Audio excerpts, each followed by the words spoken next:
What is going on, Headliner Nation? Welcome to my tight end start and sit analysis for week 1 of the NFL season. And yes, the format that you're about to see is different than what you've seen so far from our videos here in week 1.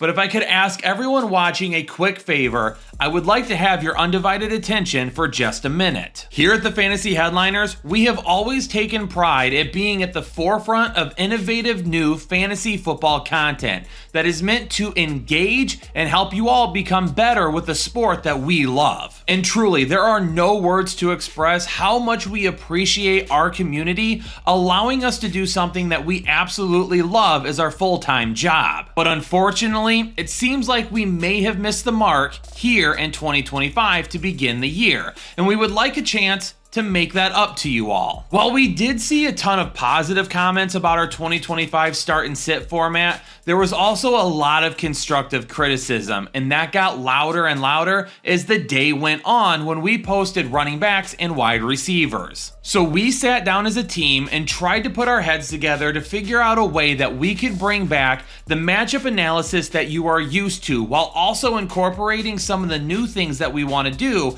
So when you watch start and sit videos at the Fantasy Headliners, you're getting a much better experience than anybody else that you would watch on YouTube. And when I was in college, we had banners in our locker room that said nobody rises to low expectations. And that's why our expectations and our sights will always be in the clouds, because we want to continue to be innovative and we want to continue to bring creativity that you enjoy watching on a weekly basis, while also getting all of that deep diving knowledge that has made so many members of our community successful over the years. So with that being said, I hope you all enjoy the new format that we've come up with that hopefully blends a lot of the things that Headliner Nation loves, removes some of the things that they weren't fans of, and continues to help you all be successful and dominating when it comes to your fantasy football leagues. Let's hop into it. Thursday Night Football, the Philadelphia Eagles and the Dallas Cowboys. Dallas at Philadelphia has all the makings of a great game to kick off the 2025 season.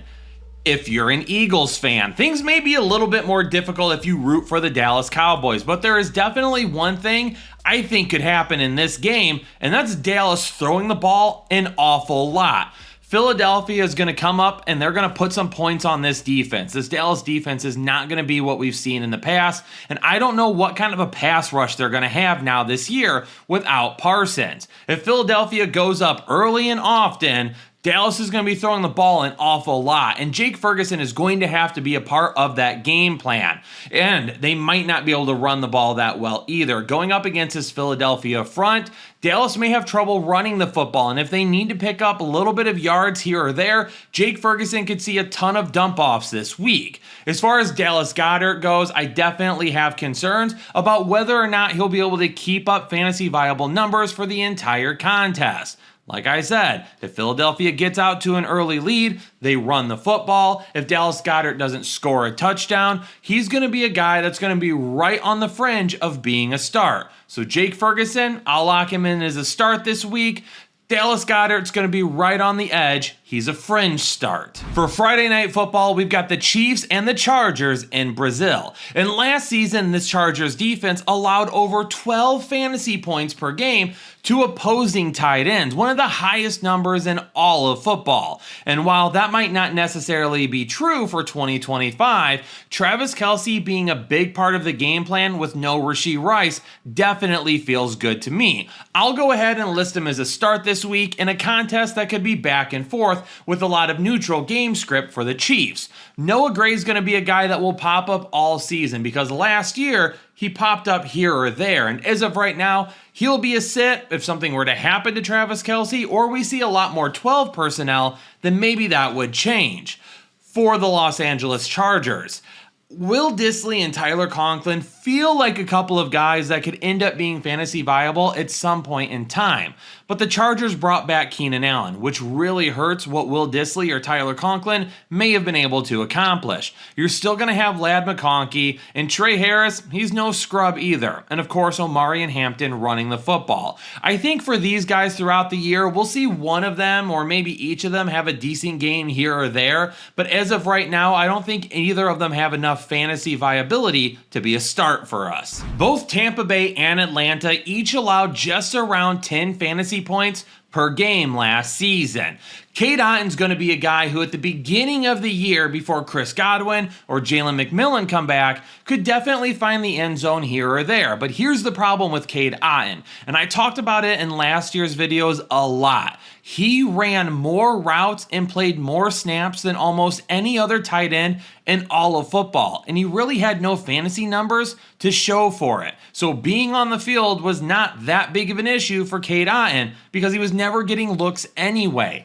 But if he's the number 3 option right now, and if this game maybe tilts towards Atlanta a little bit more and Tampa Bay throws the football, I think Cade Otton could be a useful red zone weapon. But he's only going to be a fringe start because I still can't trust Tampa Bay getting him consistent volume. If you drafted Kyle Pitts late, maybe we should think about actually starting him until we're proven otherwise. And I know you're going to argue, Kyle Pitts and the Atlanta Falcons have already proved to us that he shouldn't be starting. Well, as of right now, I'm still going to go ahead and roll with him. He was a great value on draft day. Right now, it feels like Michael Penix is saying all the same things, that he's going to be looking to Kyle Pitts more often. And Tampa Bay did allow over 10 fantasy points per game to opposing tight ends last season. Kyle Pitts may get us all on board with a big week 1. Let's just hope that continues throughout the rest of the year. We've got 2 tight ends each to talk about in Cincinnati and Cleveland. For Cincinnati, Mike Gesicki has been the guy all offseason, but then Cincinnati decided to add Noah Fant kind of here at the last minute later in the offseason. I really don't think that we're going to see a ton of Noah Fant anytime soon, but it will be interesting to see if he's just a number 2 option or if he ends up playing a bigger role than what we anticipated and taking some time away from Mike Gesicki. Mike Gesicki just isn't a locked-in start for me this week. He's going to be more of a fringe guy because I definitely think he has an opportunity, but Noah Fant could end up causing some problem. And for the Cleveland Browns, David Njoku, he's going to be a start for me as well. We know he has the opportunity to be the number 2 target on this team. But one thing I'll be keeping a very close eye on is how much 12 personnel Cleveland actually ends up running. Because this preseason, the Cleveland Browns had David Njoku and Harold Fannin Jr. on the field together almost 60% of the time and snaps that they actually played. And Harold Fannin would typically leave with the starters just like David Njoku. There's going to be a possibility here that Harold Fannin does cause some issues for David Njoku owners. So if you were expecting him to be a top 5 tight end this season, I would really encourage everybody to potentially have a backup plan just in case Harold Fannin causes more headaches than what we would like. Over the past year, Darren Waller has released more rap videos than snaps played in the NFL. And that's one reason why I have no interest in starting this guy until I see consistently how good he can be on the football field again. And for the rookie Tyler Warren, I'm going to have him listed as a start in this matchup, and that could change. This defense has evolved a little bit, and it could end up being a little bit better. But as of right now, it feels like Tyler Warren not only has a shot to be a critical part of this game plan, but potentially the number 1 target any given week. We know Brock Bowers is a locked-in-stone star. You're putting that guy in your lineup no matter what, regardless of who you play. Hunter Henry is going to be a fringe start for me, though. Last year, the Las Vegas Raiders averaged 12.5 fantasy points to opposing tight ends. So Hunter Henry has the ability, and at times we saw Drake May lock onto him last season, but he's going to have more competition for targets, especially with the addition of Stefon Diggs. We'll see what him and Demario Douglas and the rest of this wide receiver core do on a consistent basis. The reason I'm going to list Hunter Henry as a fringe start this week, though, is because his ability to score a touchdown could definitely be one of the better bets this week in the NFL. Trey McBride, my tight end 2 coming into the season, definitely has the same opportunity for volume as last year, but I think he scores way more touchdowns this season. Juwan Johnson is a fringe start going up against Arizona. Arizona's defense was pretty solid against opposing tight ends last season, and by no means is Juwan Johnson the guy in New Orleans. Orleans. But hopefully with Spencer Rattler being the starter and maybe needing to have a few of those easy check down passes to really get himself going, Juwan Johnson could benefit from that. And we know he's a huge red zone threat. So if New Orleans can move the ball against Arizona and get inside the 20, Juwan Johnson is going to have an opportunity at a touchdown. I don't know if there was a trade that was more frustrating to me than Jonnu Smith this year, because it took him out of a great situation in Miami where he saw a ton of targets last year and could have built on that into 2025, and it put him into a situation where he single-handedly ruined another tight end I was excited about, Pat Freiermuth. In this Pittsburgh offense in 2025, I really thought he was going to see more volume than what he had his first couple of years in the league, while also continuing to be a huge red zone weapon. But now with Jonnu Smith, I really don't know what to expect from either of these guys. And that's why in week 1, going up against the New York Jets and what should be maybe, fingers crossed Jets fan, a tougher defense, I don't think I can go with either of them until I consistently see exactly how this game plan is going to work out. For Mason Taylor, he was one of my guys in the draft guide this offseason that was a sleeper. I really like Mason Taylor and what he can do for the Jets, and it sounds like he's going to be a big part of this offensive game plan as well.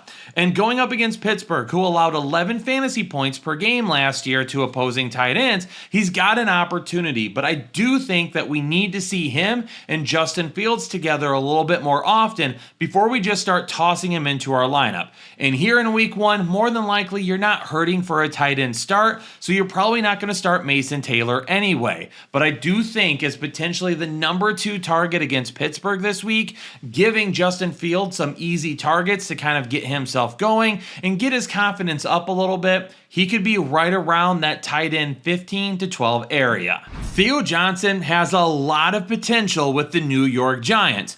Does that come with Russell Wilson as the starter? Maybe not. We'll have to wait and see.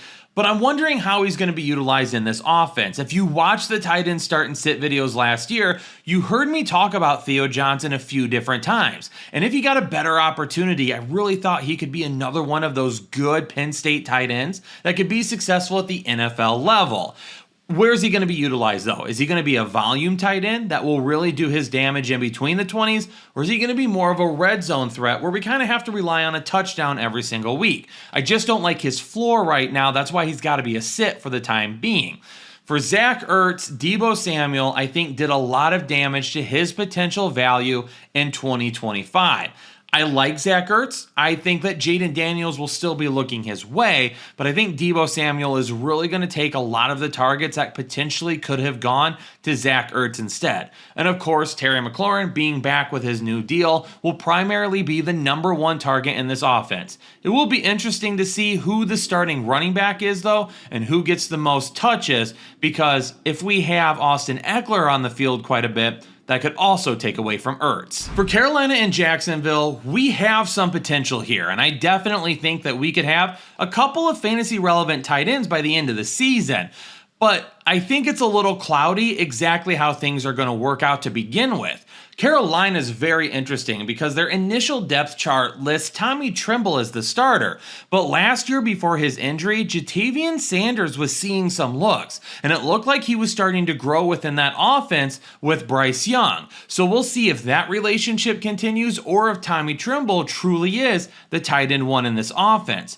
And for Brenton Strange, we knew a breakout potential was absolutely there this season. Last season when Evan Ingram was hurt, there seemed to be some good chemistry between Strange and Trevor Lawrence. But adding Travis Hunter to the mix is really going to throw a wrench into those plans. How often is Travis Hunter going to be on the field? Is it 30% in week 1 for offensive snaps? That could be really good for Brenton Strange. He could end up being the number 2 target for week 1.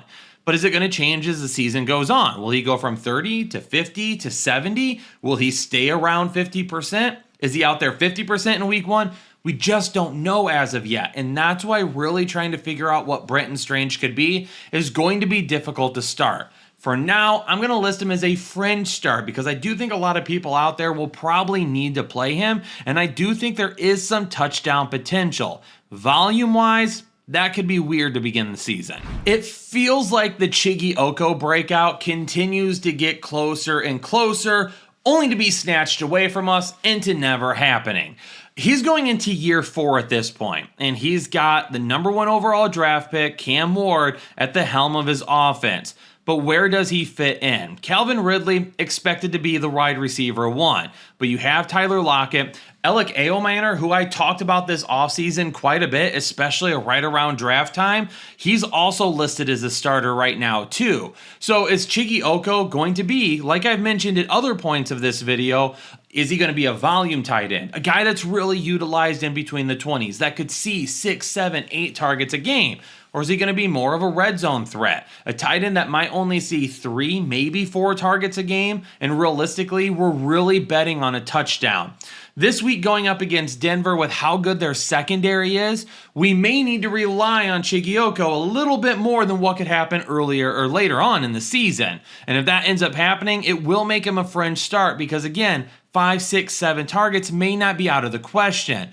For Evan Ingram, he's been a guy on our radar all season long. His value's been great. He went to a team that wants to utilize a more athletic tight end like him. He's definitely in a position to potentially be the number 2 target on this team. He's going to be a start for me.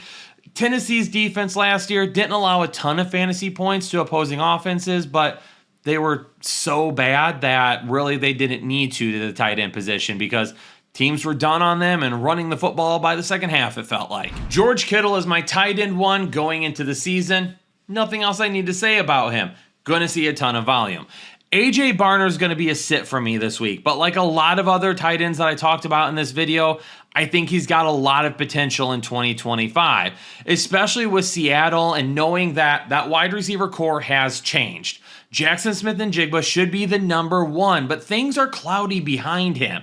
Yeah, Cooper Kupp could end up being the number 2, and I don't mind that, but how healthy will Cooper Kupp stay the entire year? What about Torrey Horton? He's a guy that has gained a lot of steam over the last couple of weeks. Does he end up being a big part of this offense, and is he a guy that sees a decent amount of volume or more of a big play threat? So once again, we've got another tight end that's got a lot of potential.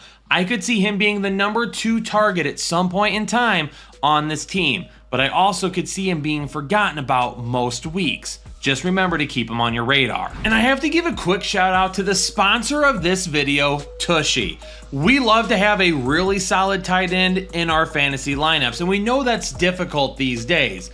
And just like we do here at the Fantasy Headliners, helping you figure out how to take care of your tight ends, Tushy can do the same thing for you. The Fantasy Headliners love tight ends, Tushy loves tight ends. It is a match made in heaven for the 2025 season. And right now, by using code HEADLINERS at checkout over on Tushy, you can get 10% off of your order. And this is a great time to plug Tushy because heading into the Detroit and Green Bay matchup, we could see both of these tight ends make an impact this week. You've got to start Sam Laporta. He was the tight end 4, maybe tight end 5 drafted in a majority of fantasy drafts, and that's where his ADP was all year long. If you drafted Sam Laporta, you probably don't have any sort of a back-end option. Now, the one interesting thing that we could see this year is that maybe Sam Laporta doesn't see the red zone usage that he once did because of Isaac Tesla. Maybe Isaac Tesla doesn't make that big of an impact right away. Will Sam Laporta still see a decent amount of volume even if Jameson Williams picks up how much volume he sees? If you drafted Sam Laporta, you drafted him knowing that all of these questions would need to be answered. So you've got to start him. And with the Detroit Lions offense, you always have an opportunity with Sam Laporta to put up some decent numbers. Just don't be shocked if the Detroit Lions offense starts a little bit slow. They don't play their starters in the preseason. For Tucker Kraft, I could see him being potentially the number 2 target or maybe even number 1 target this week. There are a lot of questions about the weapons around Matthew Golden right now. I still expect Matthew Golden to be the wide receiver 1 on this team, but Tucker Kraft could easily slip into the number 2 target role right after him. Jayden Reed, he was listed as a start in my wide receiver start and sit video, and while I still think that he may have a play here or there, a lot of people asked about his foot fracture. He plans on playing through it. It sounds like he's not as worried about it as a lot of other people are, and he's managing rest by not really practicing nearly as much. And we'll keep that in mind, but if Jayden Reed isn't fully healthy, Tucker Kraft has an opportunity to step in and definitely find himself in the end zone at worst. Dalton Schultz and Tyler Higbee are both going to be fringe starts for me this week. I think a lot of things have to go right for both of these guys to be able to be in your fantasy lineup. And neither of them were really drafted to be starters anyway. So I don't think anybody out there is really assuming that they're rolling with Dalton Schultz or Tyler Higbee in week 1. And if you are, let us know down in the comments below, because we have to have a chat about how you draft. Dalton Schultz and Tyler Higbee, one of them could end up being the number 2 target on their team. One of them could end up being the number 4, maybe even number 5 target on their team.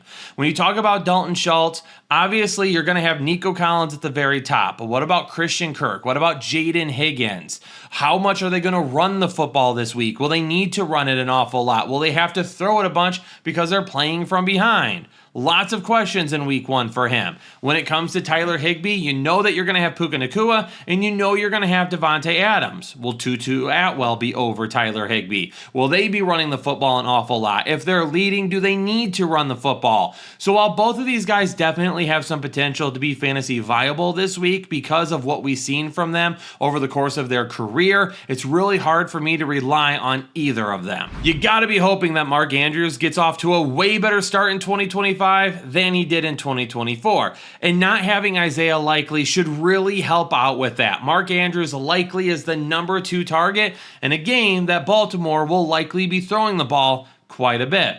Is it Dalton Kincaid breakout season? Is he the next Kyle Pitts? He really needs to have a strong campaign in 2025, and Buffalo needs to start relying on him more often. And this matchup against Baltimore, where once again, we'll probably be throwing the ball quite a bit if we're Buffalo, Dalton Kincaid, if we could get him 7 targets this week, I think owners would love it. Let's wrap up the week. Monday Night Football, Minnesota and Chicago. And TJ Hawkinson could be JJ McCarthy's best friend to begin the year. He's going to need a solid number 2 target behind Justin Jefferson. We can't throw the ball to Justin Jefferson every single play. So if JJ can't throw the ball to JJ, he'll utilize TJ. That's a lot of initials. We aren't going to do that too often, but it is what it is. JJ McCarthy is going to need options. He's not going to throw the ball to Justin Jefferson 15, 20 times every single game. Is he going to see double-digit targets? More than likely. But having TJ Hawkinson as that number 2 option while Jordan Addison is suspended could end up helping Justin Jefferson out. It could end up helping out JJ McCarthy, and it could really help make this offense go so it's not so one-dimensional. Cole Kmet and Colston Loveland. I know people are super excited about Colston Loveland. I'm a huge Michigan fan. His autograph is on the jersey right behind me. I know what Colston Loveland can do. But from a fantasy perspective, he didn't really land in the best situation. There's going to be a lot of 12 personnel. So you're going to see Cole Kmet and Colston Loveland on the field together at the same time. Still have Rome Odunze, still have DJ Moore, still have Luther Burden. There's going to be a lot of options. I guess you could throw in Olamide Zaccheaus as well. There's still going to be a lot of options around Colston Loveland. So I think really we need to list him as a fringe start to begin the year, because I do think there could end up being some up and downs. There could be some good weeks, and then there could be some weeks where you just don't get exactly what you want out of him.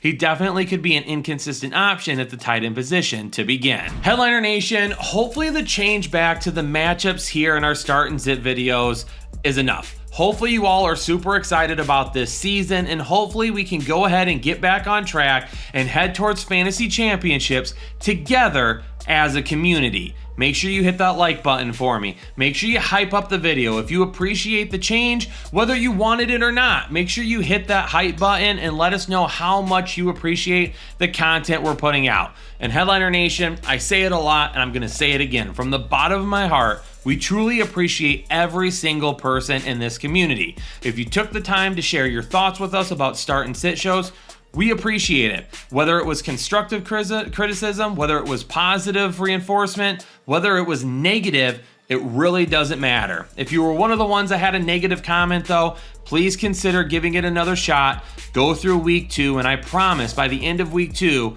you'll definitely feel a lot better about where we're at with the content. Stay safe, stay healthy. I'll catch you all in the next episode of the Fantasy Headliners.